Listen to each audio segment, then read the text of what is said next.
చిట్టి చిట్టి కాజాలను ఎలా చేసుకోవాలో చూద్దామా. ఇందుకోసం ఒక కప్పు మైదా తీసుకొని అందులో చిటికెడు ఉప్పు, చిటికెడు వంట సోడా, కొద్దిగా నెయ్యి వేసుకొని ఉంటలా అయ్యేంత వరకు కలుపుకోండి. తర్వాత అందులో కొద్దిగా వాటర్ వేసుకుంటూ ముద్దలా కలుపుకొని పక్కన పెట్టుకోండి.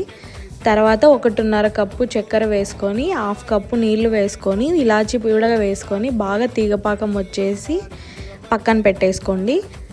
తర్వాత చపాతీలాగా పల్చగా ఒత్తుకొని అందులో కొద్దిగా నెయ్యి, కొద్దిగా పొడిపిండి చల్లుకొని చుట్టూ నెమ్మదిగా తిప్పుకోండి. చివర్లో కొద్దిగా నీళ్లు అనుకొని కొంచెం పిండి అని కవర్ చేసేసేయండి. ఇవన్నీ బాగా చిన్న ఇంచుగా కట్ చేసుకొని పక్కన పెట్టుకోండి.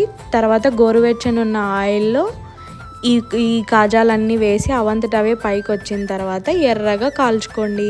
ఇవన్నీ పాకంలోకి వేసేస్తే అయిపోతుంది. ఇంకా డీటెయిల్గా కావాలంటే కామెంట్ చేయండి.